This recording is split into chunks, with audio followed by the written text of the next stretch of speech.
Bismillahirrahmanirrahim. Assalamualaikum warahmatullahi wabarakatuh. Selamat berjumpa kembali sahabat semua dengan channelnya Mari Berbagi Informasi yang akan menyajikan berbagai informasi tentang hal-hal yang bermanfaat baik di bidang elektronik atau hal lainnya. Oke sahabat, semoga sahabat selalu sehat, selalu bahagia, dan selalu dalam lindungan Allah Subhanahu wa Ta'ala. Amin ya Rabbal Alamin. Baik, di video kali ini saya tidak akan membahas tentang servis. Yang akan saya bahas di sini adalah sebuah alat untuk servis ya, atau alat uji untuk amplifier yang dinamakan dengan function signal generator. Nah, function signal generator ini atau signal generator adalah sebuah alat pembangkit sinyal ya, untuk menguji power amplifier atau untuk hal lain apabila kita membuat proyek-proyek elektronik yang membutuhkan sinyal audio atau sinyal generator. Baik sahabat, alat seperti ini sangat dibutuhkan untuk para teknisi yang sering menguji power amplifier ya. Jadi akan saya bahas di sini khusus untuk para teknisi pemula ya. Dan bagi yang bukan teknisi, kalau sekedar ingin tahu untuk menambah wawasan, boleh video saya disimak. Baik sahabat, yang ada di sini adalah sebuah function signal generator dengan tipenya FJ3200S. Namun di sini sudah ada upgrade ya. Di sini menjadi 24 MHz, padahal ini aslinya hanya mampu di 20 MHz ya. Apa maksudnya? Nah, begini. Function generator ini beda-beda ya. Tipenya ada yang lebih rendah, ada yang sedang, ada yang spesifikasinya tinggi, tergantung spesifikasi ya. Semakin tinggi sebuah spesifikasinya, maka harganya pun ya semakin tinggi. Tapi yang saya gunakan ini adalah yang cukup yang sedang-sedang saja lah, istilahnya bisa dipakai. Dan itu pembahasan nanti sangat penting ya, untuk memutuskan kita sebagai teknisi yang, bukan kita, mungkin saya lah, sebagai teknisi yang ya modalnya pas-pasan gini kan. Jadi kita harus bijak dalam mencari sebuah alat, itu harus tepat ya. Artinya tepat dari segi budget kita, tepat dari keinginan kita atau kesesuaian terhadap apa yang harus kita kerjakan. Karena saya beberapa waktu lalu ya, pengalaman saya ini, saya membeli yang ini ya. Ini sama function generator juga, tapi yang agak kecil. Ternyata untuk mengetes ampli yang besar seperti ini, yang ribuan watt, itu ini tidak bisa ya.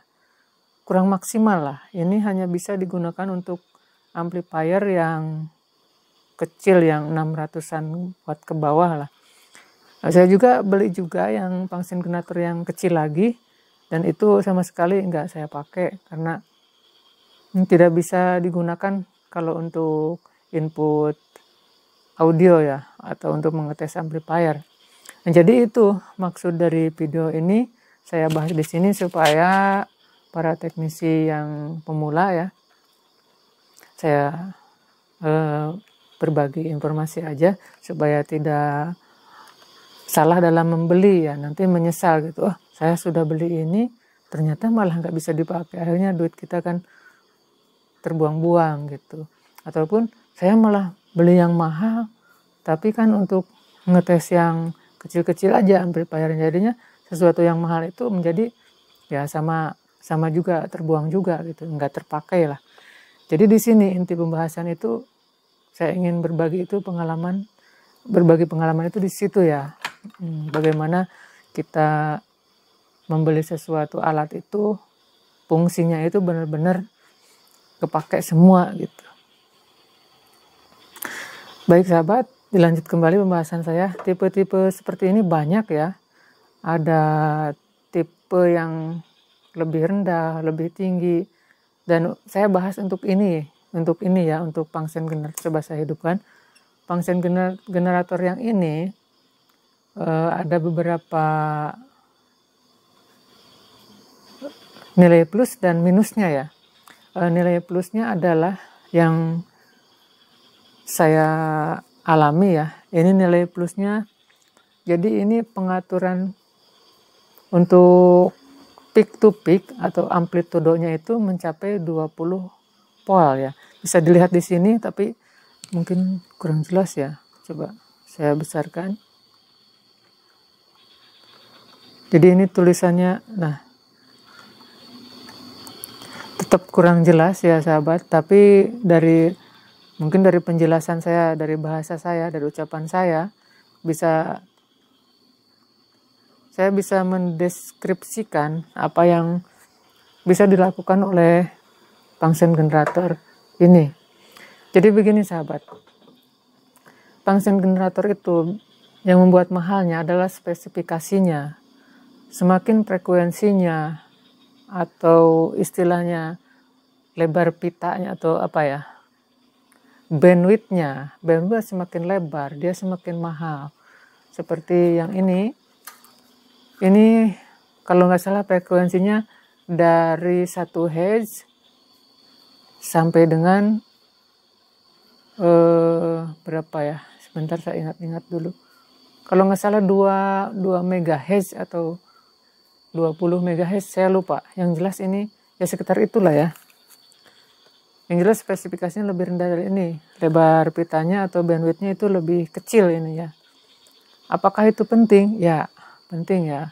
Walaupun memang untuk pengetesan amplifier ini dibutuhkannya biasanya dari 1 sampai 20.000 Hz ya. Kalau mau semuanya dipakai gitu, karena kalau dari 20.000 Hz ke sana kan sudah tidak bisa terdengar oleh telinga manusia gitu. Selanjutnya adalah dari segi amplitudo. Kalau tadi dari modulasi frekuensi ya, di sini ya saya sebutkan aja karena kalau pakai kamera nggak kelihatan ini LCD-nya seperti ini. Jadi untuk modulasi frekuensi tadi bisa diatur dari 1 Hz sampai 24 MHz. Oh, cukup luar biasa ini ya. Bandwidthnya cukup lebar gitu. Jadi kita kalau ada proyek-proyek lainnya membutuhkan sinyal yang misalkan 15 MHz, 20 MHz, 100 MHz, itu bisa ya dari sini ya, bisa digunakan. Itu itulah nilai plusnya. Selanjutnya dari segi amplitudo, saya coba turunkan ya. Nah, ini amplitudonya di sini saya atur ini dari 0 volt ini sampai 20 volt. Nah, ini 0 volt sampai 20 volt ya. Dan ini sangat penting karena pengaturan seperti ini untuk amplifier yang besar, untuk ribuan watt itu memerlukan amplitudo yang bisa diatur dari 0 volt sampai sekitar 20 volt ya. Nah, kalau yang seperti ini pengaturannya dari 0 volt sampai sekitar 7 volt ya. Ya, sekitar 7 atau 8 volt yang ini ya. Jadi, kalau untuk amplifier besar, ini tidak bisa, mendorongnya itu kurang gitu. Nah, sinyal amplitudenya di sini, di volume ini udah habis, sudah mentok, sementara untuk input amplifier itu masih mau gitu kan. Masih harus nambah. Nah, selanjutnya saya bahas yang ini aja ya. Ini ada pengaturan di sini untuk mengatur baik amplitudo, modulasi frekuensi dan lain sebagainya. Di sini ada pengaturannya. Dan ini sudah dual channel ya. Di sini ada channel 1, ini channel 2. Di sini ada pengaturan-pengaturan juga. Yang PARM ini untuk mengatur amplitudo, mengatur frekuensi. Nah, seperti ini. Dan ada juga di sini pengaturannya, bisa kita mengatur itu mulai misalkan amplitudonya ini diaturnya apakah satu klik ini mau 1 volt atau mau 0,5 volt. itu bisa diatur ya, jadi lebih enak lagi, sehingga waktu kita mengatur amplitudo itu tidak maksudnya nggak langsung tinggi gitu. Kalau 1 pol ke 2 pol itu termasuk tinggi ya, harusnya kan 0,1, 0,2, 0,3, 0,4 dan selanjutnya sampai nanti 1 pol, nanti 1,1, 1,2. Nah itu maksud saya seperti itu. Jadi nanti untuk penampakan di osiloskop seperti ini, sinyalnya itu naiknya itu perlahan-lahan ya. Coba saya tunjukkan. Ini di osiloskop. Nanti naiknya itu perlahan-lahan, tidak langsung tinggi ya. Saya coba ya. Nah, seperti ini. Jadi naiknya itu sedikit-sedikit sekali. Untuk mencapai 1 pol itu harus beberapa kali putaran gitu. Nah, seperti ini ya. Oke. Itu. Dan selanjutnya untuk cara menggunakan ini mudah ya, karena di sini pun sudah ada petunjuknya. Namun ada kekurangannya adalah tidak tertampilnya frekuensi. Misalkan saya coba ini, loh, ini kameranya kemana ini arahnya? Bentar sahabat. Misalkan ini untuk wave atau gelombang ya. Ini gelombang square atau persegi, gelombang kotak. Nah, seperti ini gelombang kotak. Di sini tidak ada gelombang kotaknya, nih di sini tidak ada ya. Di LCD ini hanya ada tulisan square. Square aja.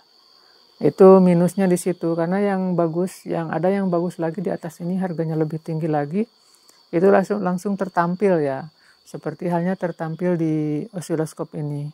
Tapi itu tidak masalah selama kita bisa menyambungkan ke osiloskop, tetap kita bisa melihat sinyal. Seperti di sana ya. Cuma kalau di sini tidak ada bentuk sinyalnya, tidak ada. Itu mungkin kekurangannya ya. Kalau hal-hal lain saya tidak menemukan kekurangan-kekurangan lain. Mungkin LCD-nya masih monokrom.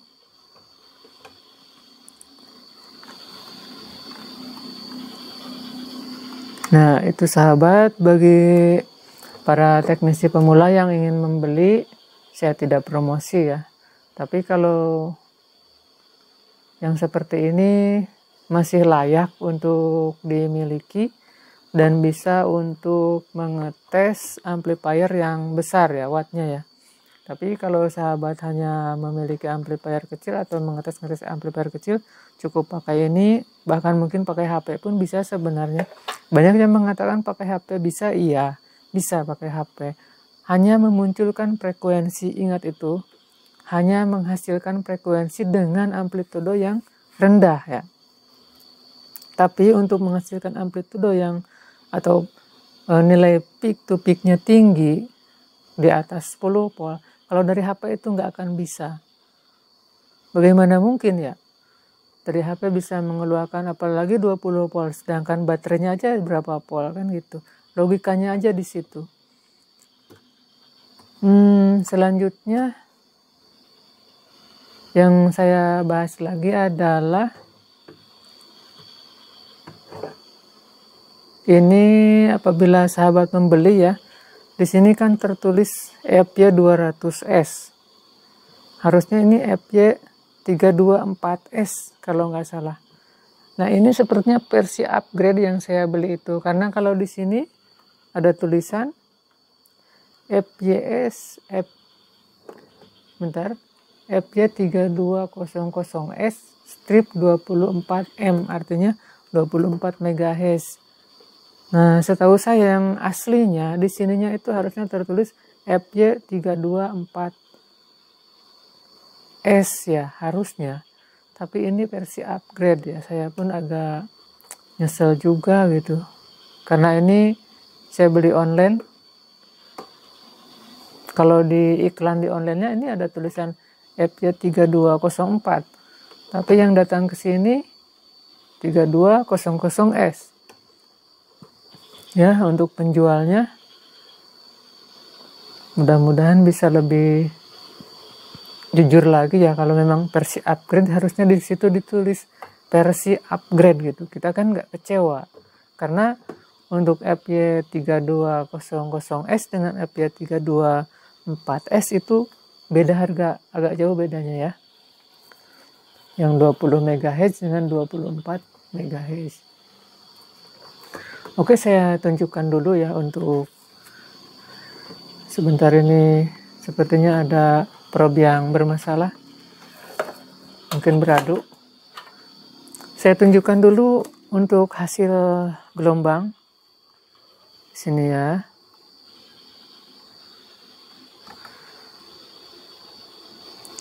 Ya, tertampil ini gelombang kotak ya. Jadi saya akan mencet tombol di sini. Ini tidak saya perlihatkan karena fokus kamera ke sana ya, tidak bisa lebar untuk zoomnya. Jadi saya saya akan menekan tombol wave. Nah, seperti itu. Ini gelombang gergaji ya, segitiga. Nah, ini gelombang gergaji. Ini sama, cuma arahnya ke kiri. Ini kalau nggak salah ini DC. Kalau DC tidak ada gelombangnya. Ini gelombangnya seperti ini, seperti U, bersambung-sambung. Ini gelombangnya seperti ini. Selanjutnya seperti ini. Ini untuk pilihan-pilihan gelombang ya. Seperti ini. Ada yang seperti ini.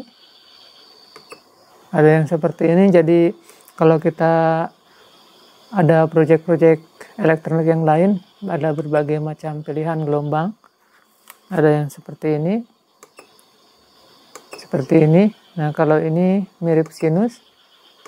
Dan ini sinus murni atau sine wave. Untuk sinus murni ini ya.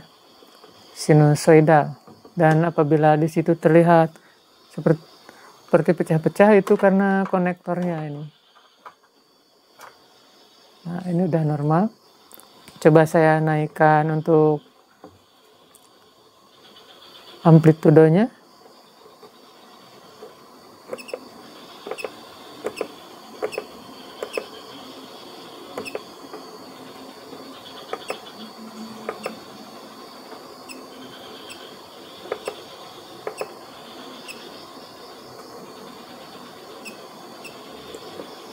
Saya naikkan. Nah, seperti ini ya.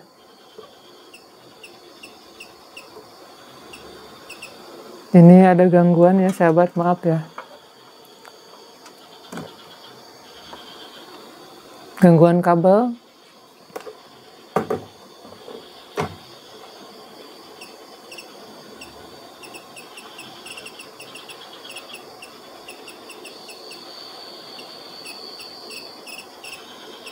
Ya, jadi pengaturannya lebih mudah ya. Untuk pengaturan bentuk gelombang, baik untuk pengaturan frekuensi ataupun amplitudenya.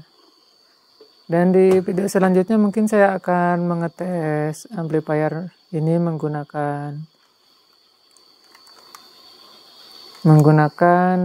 function generator ini ya, untuk mengetes ini ada sebuah amplifier ya.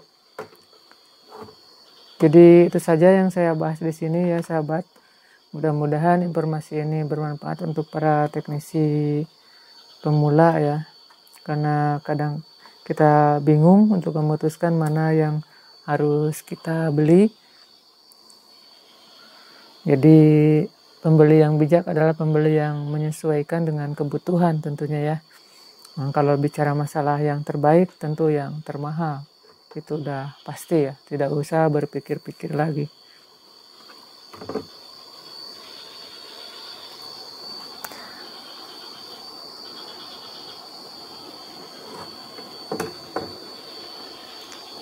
Baik sahabat, itu aja yang saya bahas di kesempatan malam hari ini ditemani suara katak.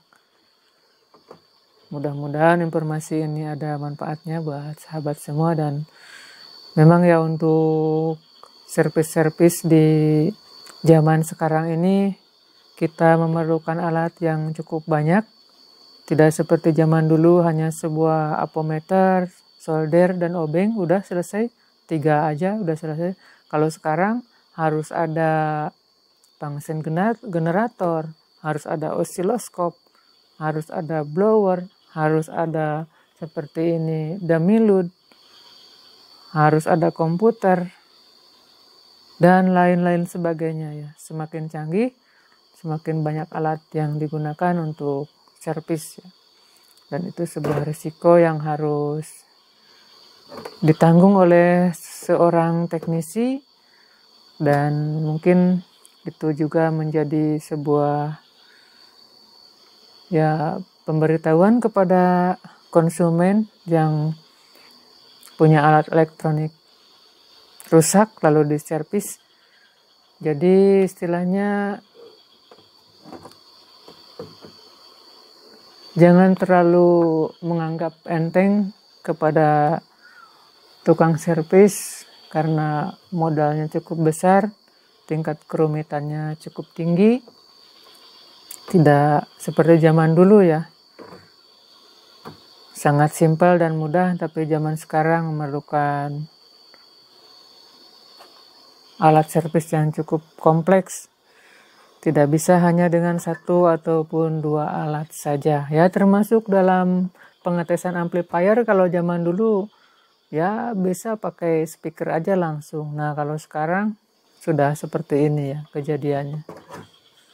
Baik, mohon maaf apabila ada perkataan saya yang tidak berkenan di hati pemirsa semua, sahabat semua. Semua itu karena kesalahan saya. Saya minta maaf. Dan semoga apa yang saya sampaikan bisa dimengerti. Demikian, wassalamualaikum warahmatullahi wabarakatuh.